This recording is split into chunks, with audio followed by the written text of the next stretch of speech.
I'm finally going to record a video. It starts now.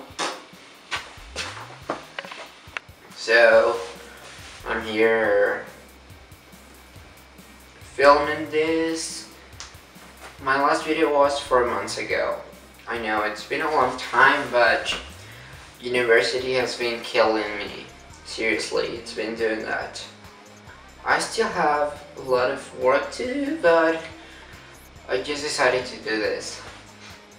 I thought it was depressing that my channel was so forgotten something, and yeah, I'm here. My hair's been growing and yeah,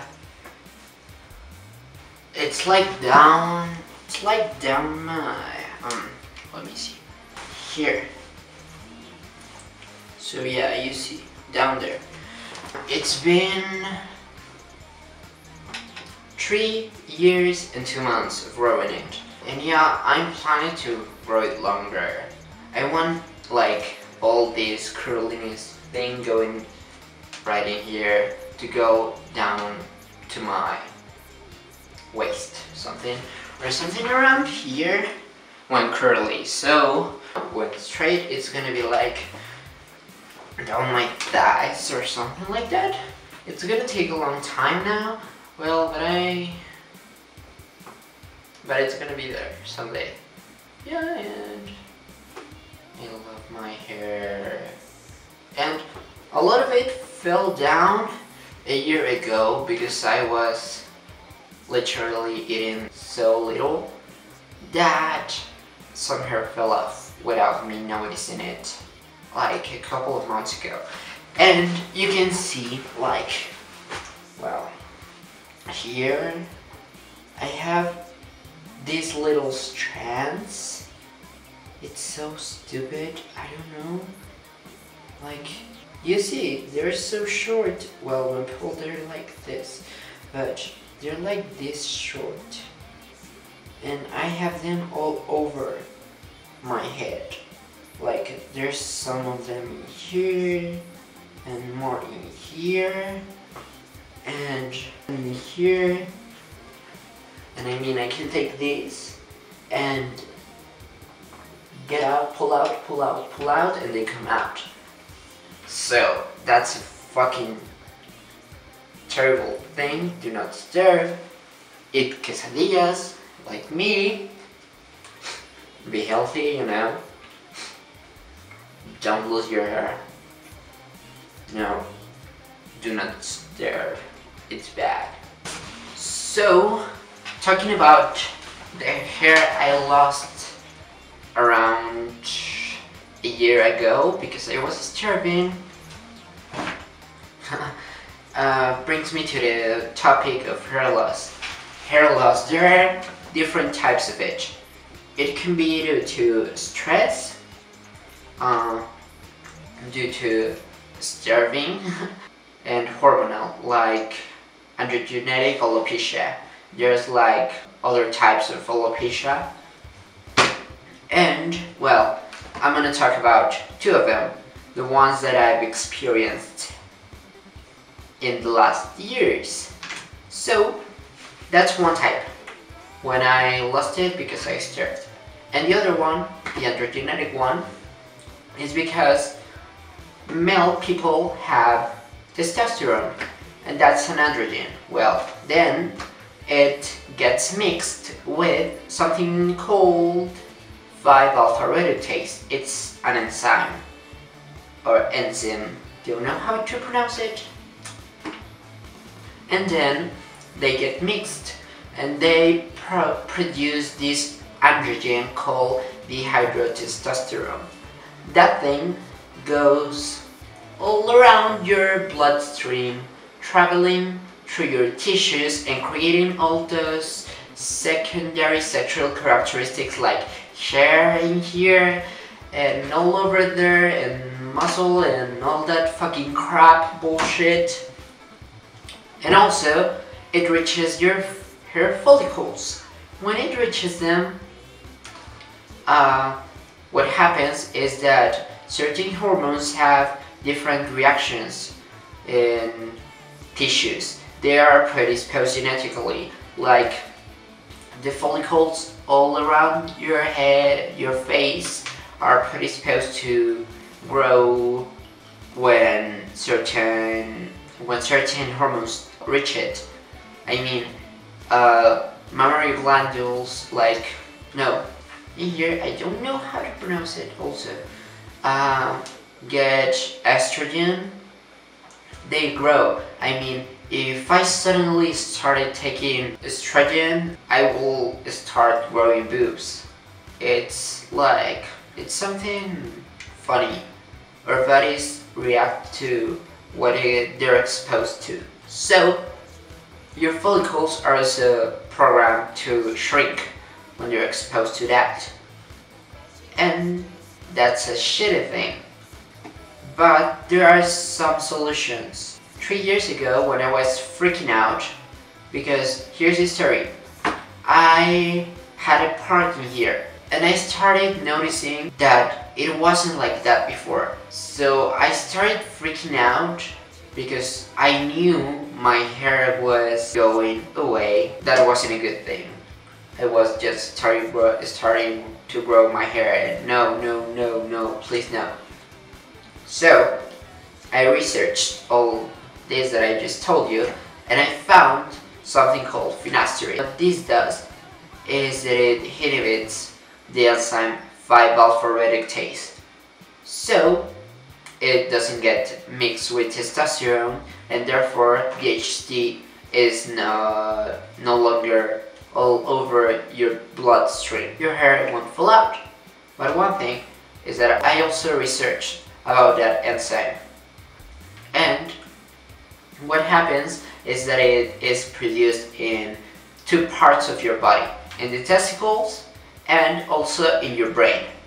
And in your brain, it reacts as a producer of allopurinol.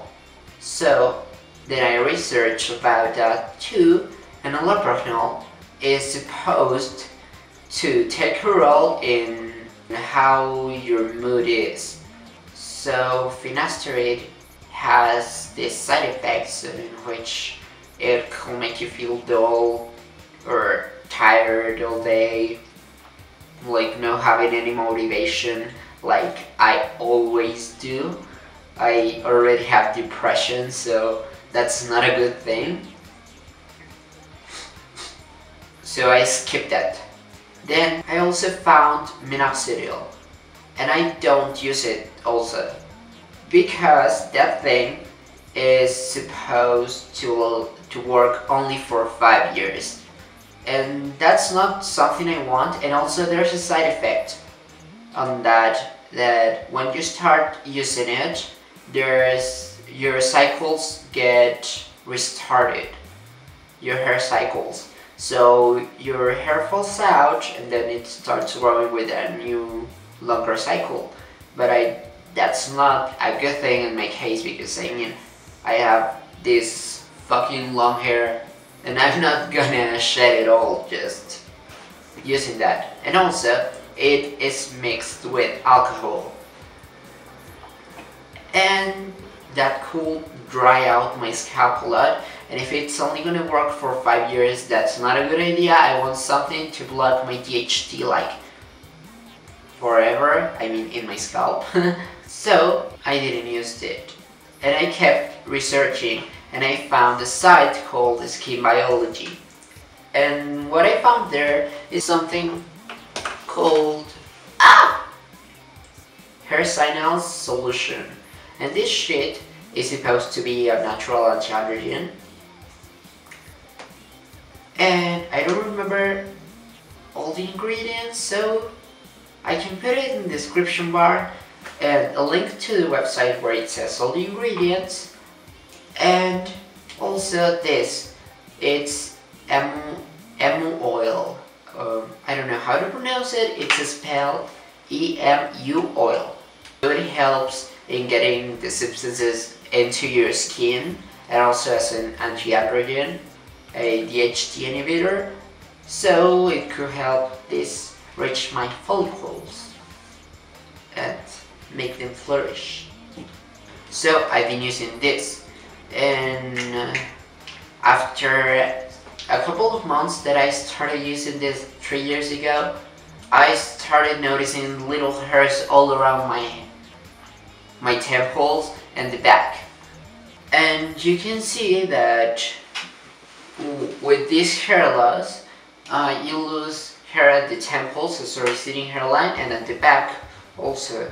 I've seen that on boys with long hair, that when they make a ponytail, you can see little hairs at the back sticking out as if they cut them.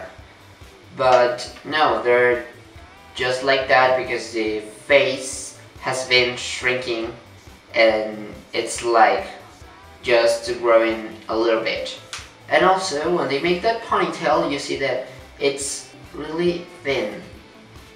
That's because when the hormones, they react all over your scalp, so all the hairs get a bit thinner without you noticing a lot. And that's one thing. So, getting back to what I was talking about is spironolactone.